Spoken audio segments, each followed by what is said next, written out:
요즘에 미국 소식을 챙겨보시는 분들 사이에 거의 상식처럼 퍼진 문장이 하나 있죠. 워싱턴은 지금 여름 휴가기 때문에 크립토파는 9월달 중순까지 볼 게 없다. 한마디로 지금 8월달부터 9월 중순까지는 지루하고 답답한 시장이 지속될 거라는 전망입니다. 실제로 미국 상원은요, 이번 달 초에 짐을 싸가지고 떠났죠. 그리고 다음 달 9월 14일에나 돌아옵니다. 그러니까 문이 닫힌 거는 맞아요. 근데 이걸 확인을 해보니까 이 휴업 팻말이 걸린 건물은 의사당 딱 한 곳이었습니다. 이 미국의 백악관, 이 트럼프가 있는 쪽 바로 옆에 붙어 있는 아이젠하워 행정동에서는요, 이번 주 수요일 현지 시간 8월 19일 오후 회의가 하나 잡혀 있는 상황인데, 그리고 그 회의의 참석 예상 목록에 리플이라는 이름이 올라와 있습니다. 보도를 종합하면 이렇습니다. 뉴스데이가 이번에 보도한 내용이고 블룸버그랑 세마포어가 뒤를 이었는데요. 19일 회의에서는 리플과 코인베이스, 벤처캐피탈 A16Z, 체인링크, 패러다임, 그리고 예측시장 업체 칼시의 경영진이 참석할 예정이다라고 해요.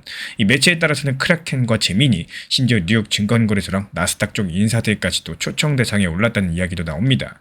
여기에 트럼프 대통령 측에서 직접 참석할 것으로 예상이 되고, 또 증권 감독기관인 SEC의 폴 에키스 위원장, 파생상품 감독기관 CFTC의 마이클 셀리그 위원장이 함께 자리할 것으로 전해지고 있습니다. 미리 말씀을 드리자면요, 이 목록은 전부 다 관계자발 보도고 백악관이 공식적인 참석자 목록을 낸 적이 없기 때문에 오늘 나오는 이름들 전원 예정과 예상이라는 이 꼬리표를 달고 있는 상황이에요.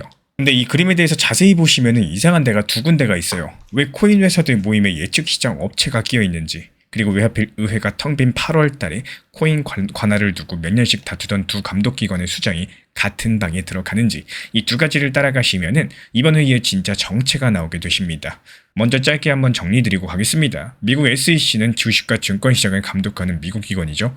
CFTC는 농산물 선물에서 출발해서 지금은 선물과 파생상품 전반을 감독하는 기관입니다. 예측시장 같은 경우는 선거 결과 그리고 금리 결정처럼 앞으로 일어날 일에 대한 결과를 돈을 걸어가지고 사고 파는 시장인데, 이게 지금 미국에서는 파생상품으로 분류돼서 SEC가 아니라요, 상품선물거래위원회 CFTC의 관할입니다. 근데 문제가 뭐냐? 코인이었죠. 코인이 증권이냐 상품이냐를 놓고 두 가지 기관이 오랜 시간 동안 싸웠었고, 리플이 미국 SEC랑 벌인 소송이 바로 그 다툼의 한복판에 있었습니다. 근데 지금 CFTC 위원장석에 앉아있는 마이클 셀리그라는 인물의 이력서를 펼쳐보면요, 이 구도 자체가 다르게 읽히는데, 이 셀리그 위원장 같은 경우는 작년 10월 27일 이 트럼프 대통령의 지명을 받아서 12월 18일 상원에서 53대 43으로 인준이 됐고, 12월 22일 16대 위원장으로 취임했습니다. 그 직전에 어디 있었느냐? 미국 SEC에 있었고요. 그것도 에키스 위원장 바로 밑에서 크립토 태스크포스의 수석 법률 자문이자 위원장 선임 보좌역으로 일을 했습니다. CFTC 홈페이지 공식 양력에 적혀있는 그대로요. 그러니까 19일 그 방에 나란히 앉게 될 두 감독기관의 수장은요, 이미 8달 전까지 같은 건물에서 상사랑 참모로서 한 팀이었던 사이라는 사실입니다. 이 관할 싸움의 시대를 지켜보던 분들이라면 이 좌석 배치가 얼마나 낯선 그림인지 아실 거예요. 이 CFTC 같은 경우는 직원이 543명이고요. 그리고 여기에 반해서 4,000명이 넘는 미국 SEC에 비하면 한참 작은 기관이죠. 그 작은 기관이 지금 크립토 현물 시장이라는 엄청나게 대규모 큰 판을 넘겨받을 후보로서 거론되고 있는 상황입니다. 여기서 오늘의 핵심이 나옵니다. 19일 회의는 사실 본행사가 아니죠. 그 다음날 20일 목요일 오후 1시, 우리 시간으로 21일 새벽 CFTC가 새로 만든 혁신 자문위원회 줄여가지고 IAC 첫 번째 회의가 워싱턴에서 열립니다. 19일 백악관 모임 같은 경우는 이 첫 번째 회의 전날의 개막 모임으로 해석된다는 게 외신들의 설명인데요. 자문위원회라는 거는 정부기관이 바깥 전문가들을 정식 위원으로 앉혀놓고 또 여기서 정기적으로 의견을 듣는 상설 기구인데요. 이 위원회 같은 경우는 올해 1월 달에 만들어졌고요. 2월 달에 위원 35명의 이름이 발표됐습니다. 그리고 그 35명 안에 코인베이스의 브라이언 암스트롱, A16Z의 크리스 딕슨, 그리고 체인링크의 세르게이 나자로프, 칼시의 타렉 만수르, 그리고 리플의 브래드 갈링하우스가 들어있었어요. 이 첫 번째 회의 의제는 CFTC가 직접 발표했습니다. 크립토 자산, 인공지능, 그리고 예측시장의 규제까지. 아까 예측시장 업체가 왜 끼어있는지 이상하다고 했었는데 그 답이 여기에 있었습니다. 이 판 자체가 CFTC의 판이고 코인과 예측시장이 같은 테이블에 올라갔다라는 거죠. 이 구조를 한 번 더 눌러보겠습니다. 리플한테 19일 같은 경우는 초대받은 손님의 하루입니다. 하루짜리죠. 근데 20일부터는 성격이 다릅니다. 갈링하우스는 그 회의의 손님이 아니라 이름이 박힌 위원이고 회의가 끝나도 자리는 남습니다. 이 감독기관이 규칙을 선보일 때마다 의견을 내는 상설 좌석이 반행사 CEO 앞에 놓인 거고, 이게 행사가 아니라 구조죠. 참고로 20일 회의는 비공개가 아니에요. CFTC 홈페이지에서 누구나 생중계로 볼 수 있다고 기관이 직접 공지했고요. 문이 닫힌 19일과 문이 활짝 열린 20일, 이태비는 뒤에서 다시 말씀을 드리도록 하겠습니다. 그렇다면 입법 쪽은 완전히 멈췄느냐? 이 멈춘 게 아니라 예약이 걸려 있어요. 시장 구조 법안인 클래리티법은 작년 7월 하원을 통과하고 나서 상원에 계류 중인 상황인데 존 튠 원내대표가 휴회 직전 별자 표결 동의안을 제출해 놨습니다. 여기서 절자 표결은 법안 자체의 찬반이 아니라요. 그 법안 심사를 시작할지부터 정리하는 표결인데 미국의 상원 공보 일정 기준으로 이 안건은 다음 달 15일 오후 2시 15분부터 표결이 가능해집니다. 미국 상원 복귀 바로 다음 날이죠. 그러니까 입법부의 첫 번째 일정이 다음 달 15일에 못이 박혀 있고 그 앞에 빈 기간에 행정부 쪽 일정 2개가 이틀 연속으로 먼저 놓여 있다는 사실입니다. 여기까지가 워싱턴의 이야기였고요. 이제 화면을 체인 위 데이터로 바꿔보겠습니다. 정말 공교롭게도 같은 주말에 이 일정들과 결이 맞물리는 숫자가 하나 나왔죠. 체인 분석 플랫폼 크립토컨트의 기고자 다크포스트가 지난 15일에 내놓은 분석입니다. 바이낸스로 들어가는 XRP 거래 입금액의 석 달 평균이 우리 돈 약 870억까지 내려왔는데 이게 2021년 이후에 가장 낮은 수준이라는 사실입니다. 그리고 여기서 고래는 개인이라기보다는 기관에 가까운 규모로 코인을 굴리는 초대형 보유자를 뜻하고 이들이 거래소로 코인을 옮기는 것은 보통 팔 준비로 읽어요. 팔려면 일단 거래소에 넣어야 되니까요. 근데 그 팔 준비 물량이 얼마나 줄었느냐? 작년 당시 1월에는 이 숫자가 약 6,500억이었고요. 10월 달에도 약 5천억이었습니다. 다크포스트 계산으로 지금은 그때의 6배에서 8배 아래입니다. 얼마 전 다뤘던 고래 지갑 개수랑은 또 다른 지표죠. 오늘 거는 거래소로 실제 움직인 돈의 수량입니다. 근데 이 분석에서 가장 무게 있는 대목은 사실 그 다음 문장이에요. 이 다크포스트는 순유입, 그러니까 들어온 물량에서 나간 물량을 뺀 값이 아직 약 270억 정도 플러스라고 못을 박았습니다. 들어오는 쪽이 여전히 더 많다는 뜻인데, 그리고 이렇게 한번 정리를 해요. 고래 활동 감소는 매도 압력이 소진되고 있다는 점에서 긍정적인 신호겠지만 그 물량을 받아줄 만한 새 수요는 아직까지 뚜렷하게 회복되지 않았다. 그래서 상승 추세로 돌아섰다고 판단하기엔 이르다는 사실들. 이 분석가 본인이 먼저 선을 그은 겁니다. 파는 손이 줄었다는 것과 사는 손이 나타났다는 건 전혀 다른 문장이고 지금 데이터가 보여주는 건 앞문장까지죠. 저는 2021년 이후에 최저라는 문장에서 그 연도에 자꾸 눈이 갑니다. 2021년이 어떤 해였을까요?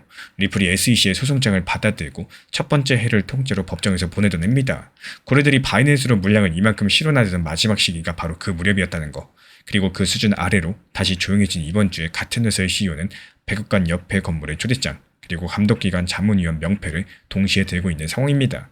분명히 해두자면요. 이 두 가지 흐름 사이에 인과관계가 있다는 근거는 어디에도 없어요. 체인 위의 물량 데이터 그리고 워싱턴의 회의 일정들은 서로를 모릅니다. 다만 피고석에서 자문위원석까지 오는데 걸린 시간 그리고 팔 준비 물량이 가장 두껍던 때에서 가장 얇아진 지금까지의 시간들이 정확하게 같은 5회라는 거죠. 이걸 리플 XRP를 들고 계신 분들의 언어로 옮기자면 두 겹입니다. 공급 쪽에서는 큰 손들의 팔 준비 물량이 5년 만에 가장 얇아졌고요. 환경 쪽에서는 규칙이 만들어지는 테이블의 발행사가 상시로 앉는 구조가 이번 주에 가동을 시작을 합니다. 다만 방금 보신 대로 수요가 돌아오지 않는다면은 이 가격은 이 재료들을 그냥 지나칠 수 있다는 것까지가 데이터가 말하는 그들의 한계인데요. 그래서 전망은 한 가지만 말씀드리겠습니다. 다가오는 8월 20일 첫 번째 회의를 시작으로 이 자문위원회가 정기적으로 굴러가는 상설협의 채널로 자리를 잡게 되면서요. 다음 달 9월 15일 이때 표결이 어떻게 되든 행정부랑 업계 사이에 이 직통 라인은 유지가 된다는 거. 그 근거는 총 3가지입니다. 먼저 이 위원회는 이벤트가 아니라 기구죠. 1월달 설치, 2월달 위원 발표, 8월달 첫 번째 회의로 이미 제도의 절차를 밟아왔습니다. 두 번째로 그 기구를 이끄는 사람이 미국 SEC 쪽에서 두 가지 기관의 규제 조화 실무를 직접 하던 셀리그 위원장 본인입니다. 세 번째로 입법이 늦어질수록 행정부 쪽 채널의 무게가 커지는 구도이기 때문에 표결 지연이 오히려 이 테이블의 존재감을 키우게 될 겁니다. 결국 미국 의회가 비운 8월 달에 워싱턴에서는 19일 크립토랑 예측시장 경영진의 백악관 옆회의, 20일 리플 CEO가 위원장으로 앉는 CFTC 혁신 자문의 첫 번째 회의가 이틀 연속으로 열릴 예정입니다. 그 CFTC의 수장은 8달 전까지 애킨스 SEC 위원장에 참모였던 마이클 셀리그고 싸우던 두 가지 기관은 이제 한 테이블 구도로 옮겨왔습니다. 같은 주에 바이낸스의 XRP 거래 입금은 2021년 이후에 최저치로 내려왔었지만요. 순유입은 아직까지 플러스이기 때문에 파는 사람들이 줄었을 뿐이지 매수하는 사람들은 아직까지 확인되지 않았습니다. 그래서 우리 구독자분들이시라면은 과연 어느 방을 먼저 지켜보시겠습니까? 문이 닫힌 8월 19일의 방인지 아니면 생중계로 열리는 20일의 방인지 댓글로 여러가지 의견들 남겨주시면 저는 8월 20일 첫 번째 회의가 끝나는 대로 거기서 나온 이야기들 속보로서 다시 들고 오도록 하겠습니다. 지난 폭락장에서 XRP 1830원 그리고 1900원서 이렇게 두 차례 분할 매수 들어갔던 물량들 이번에 2200원 단기 매도하면서 깔끔하게 나왔죠. 추가적인 매수 매도 타점 속보로서 받아보고 싶으신 분들께서는 현재 보이는 번호로 연락 주시거나 댓글창 링크 통해서 신청 주시면 확인되는 대로 입장 드리겠습니다. 최근에 시장이 너무 답답하다 보니까 정보방 입장에 대해서 문의 주시는 분들께서 많아지셨어요. 먼저 제일 중요하지만요. 제가 안내드리는 모든 정보방은 업비트, 빗썸, 현물 매매로서만 안내 도움 드리고 있습니다. 지금 화면에 보이시는 번호나 혹은 댓글 링크에 있는 신청란을 통해서 신청 주시면은 안내를 도움 드리고 있고요. 이 세 가지 방 중에 필요로 하신 방을 체크해서 신청 주시면은 필요로 하신 방에 맞춰가지고 입장 안내 드리고 있습니다. 먼저 리플 전용방 같은 경우에 리플에 대한 중요 이슈, 그리고 리플에 대한 단기 저점과 단기 고점, 중장기적으로 보는 중요 타점 같은 핵심 내용에 대해서 안내드리고 있기 때문에 영상 시청해주시는 우리 구독자분들께서 리플이라는 코인이 장기적으로 좋다라는 건 알고는 있지만 현재 같은 시장에서는 많은 답답함을 느끼시는 분들께서 정말로 많이 계실 거라고 생각을 합니다. 이 적당한 일부 비중은 단기 고점과 저점을 살려서 효율적인 대응을 만들어 가시고 또 오히려 중장기적으로 더 잘 가져가기 위한 효율적인 매매하시는 것들을 추천드려요. 그리고 두 번째로 종합 브리핑방입니다.